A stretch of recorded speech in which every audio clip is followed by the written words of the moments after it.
Well, hello, it is Sarah Jane from Access Your True Nature, and I'm coming in today with another trauma hack that just needs to be spoken to because it's been one of those days where all these watery emotions in the full Capricorn moon are coming to the surface, and so many people are suffering and stuck in pain. And I just want to shake him and say, you are not a victim of your circumstance. You are not trapped by anything other than this. So if you're interested in learning how to stop trapping yourself in pain, stop trying to access anything other than your true nature.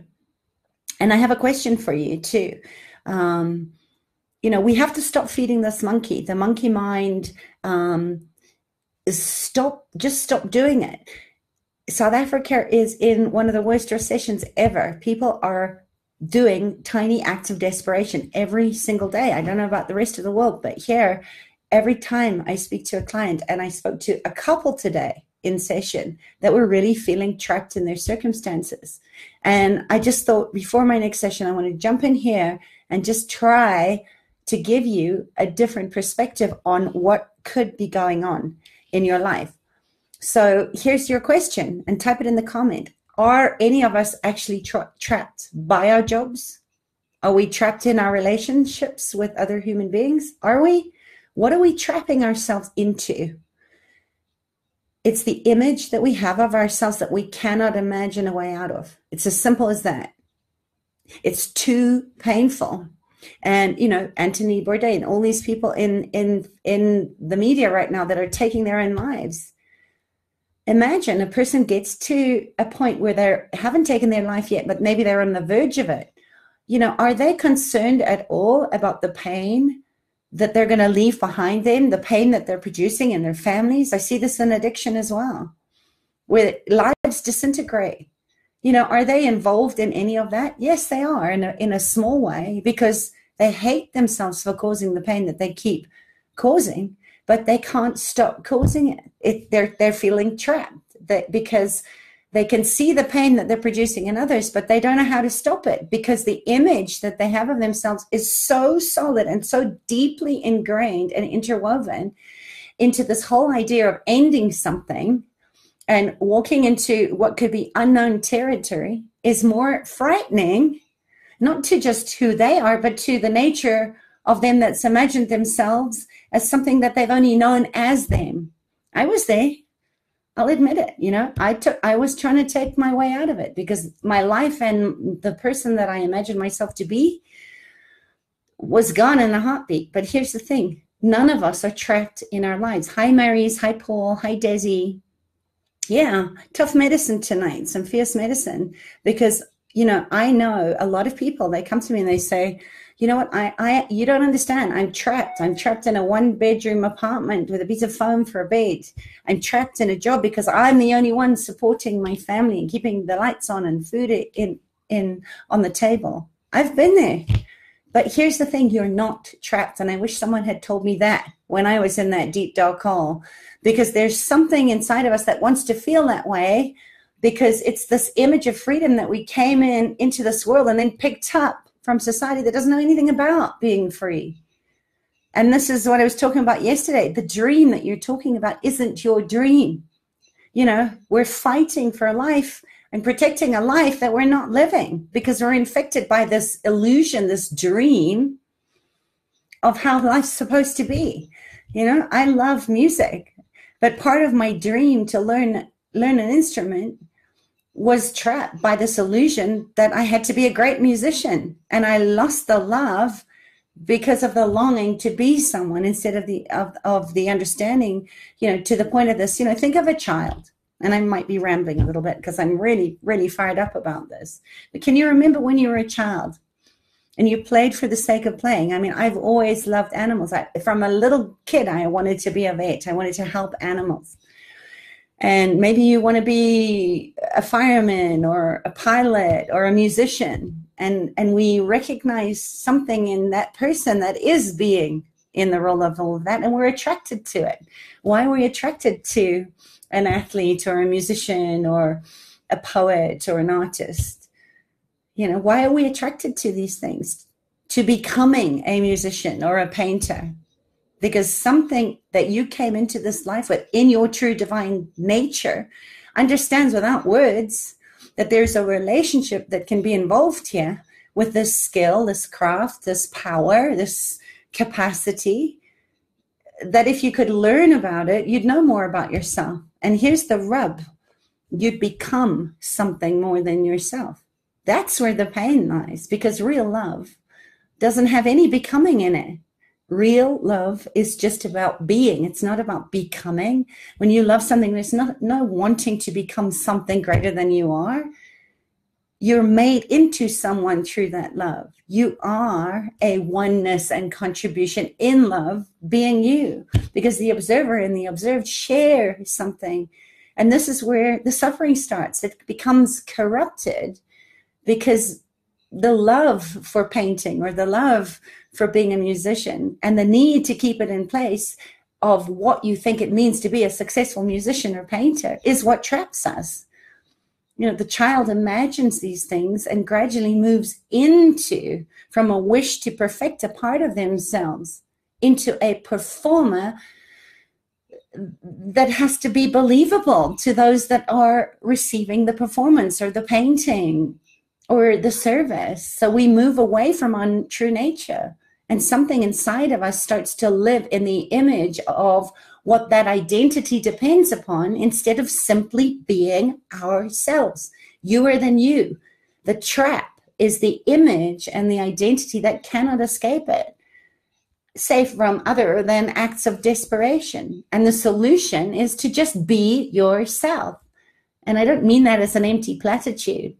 Being myself. Take a deep breath here. Hi, Muhammad. Glad to have you here with us. So here's a question. How many times when you're in pain or anxiety or stress or depression, that your first desire, your psychological expression, is to push it away, to deny that it's even there? And that's part of the imagined life, the illusion that life has no pain in it. These people are suffering. My ducks aren't lined up. That's pain, there's stress. And I'm going to talk more about stress, evolutionary stress, and the other forms of stress that actually don't even exist, other than the pain that we imagine us not living in as the source of the pain, because life comes along and says, Sarah Jane, the whole of you includes the need to be different. The whole of you requires you to change. You can't be you. You're not enough being there. The whole of us is creation. And in order for creation, or for you to fulfill your purpose, not imagined, but actual, requires that you meet yourself in the place of what you dreamed yourself to be, or something that you're attached or identified to, and then it gets challenged by life. It's insane, and it drives me freaking crazy, because we're re-traumatizing ourselves all the time. If everything was perfect, it wouldn't be divine, would it? It wouldn't be in alignment with our true nature. And what if we are perfect in our imperfection of just showing up in our true nature? When pain shows up, it's showing us that something's out of alignment. It's saying, hey, something is out of order. It's the recognition, whether it's physical, emotional, spiritual, psychological, it's the recognition that we are out of order with our true nature. And the only way to get back into order is not to imagine what it needs to be, or to blame your pain. I mean, it's crazy, but this is what we do all the time, where it's like, I'm in pain. My solution to pain is a desperate act of blaming, shaming, deflecting, assuming. But is that really the I, or is that belong to the nature of you that doesn't want the pain? So here's your exercise, and it's really, really simple. Here's your trauma hack today. To be yourself instead of the self that has imagined you into existence, it requires that you accept willingly, in choice, that comes to you in the moment that comes, in the present moment. And it's that old saying in the Bible, not my will, but thy will be done. And in that moment, it's the choice to be aware of that moment, because there is pain there. And I always say this, you can't heal if you don't feel it. You know, I didn't know that I thought that everybody should throw themselves at my feet and worship and tell me how brilliant I was. And I didn't know that the freeway should only have one car in it and it should be behind me at all times. There shouldn't be traffic. But when life brings those moments, those triggers, those challenges, stress occurs, pain occurs, because, you know, we're trapped in the dream, in the image.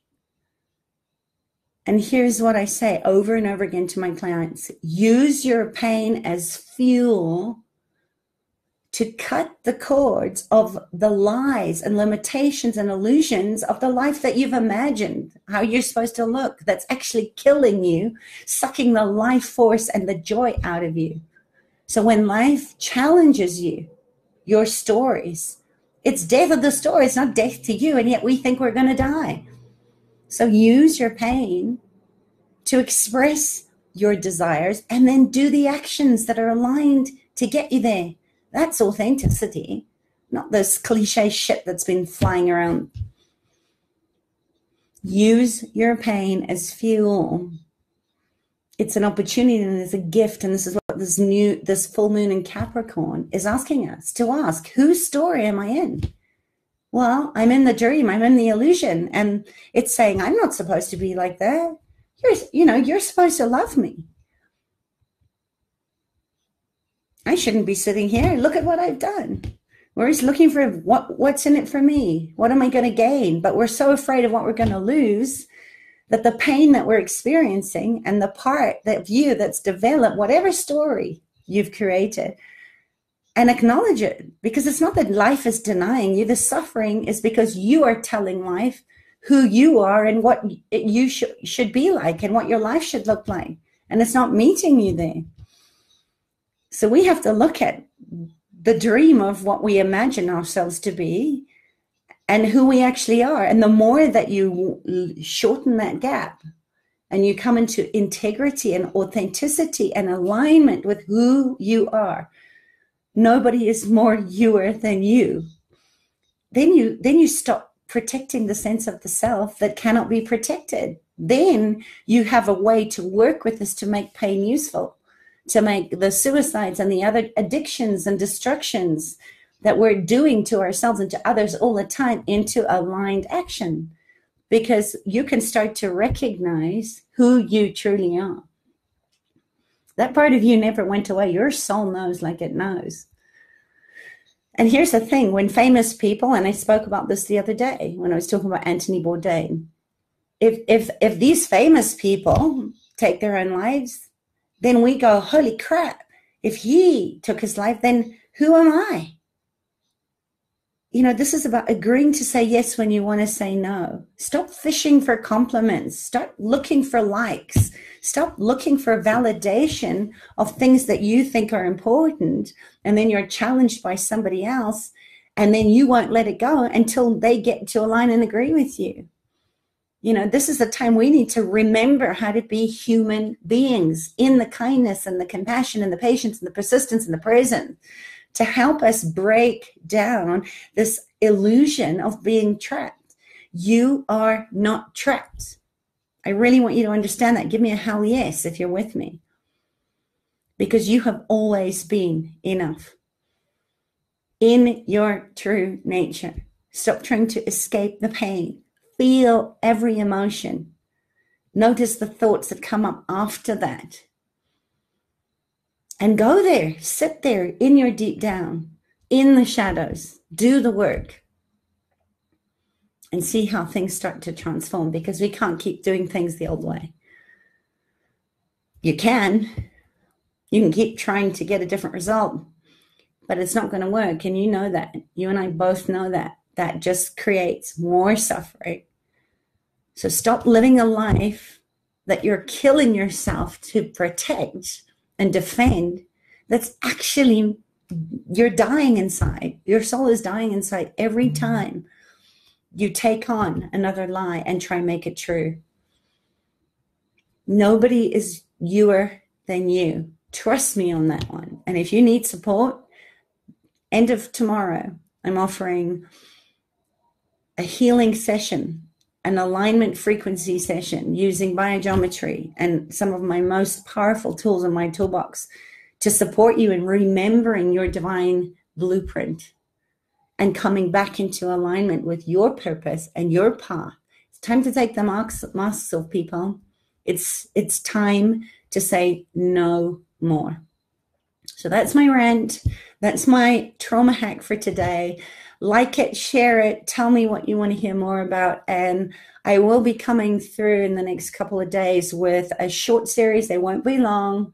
They'll be 5 or 10 minute little sound bites, more trauma hacks on how to get much clearer on what you are doing that's actually scaring yourself sick, that's making you keep yourself stuck in this perpetual cycle of abuse and suffering. Stop. Just stop, okay? I love you, and I know you're going to be okay, but you have to be in it to change it. You can't keep listening and then doing nothing. You have to look at what matters to you and look at what motivates and moves you. And that starts with trusting your intuition and getting to the root cause of when you decided that you were not enough. All right. Hi, Anjana. Yeah. Lots of love. All right. Bye.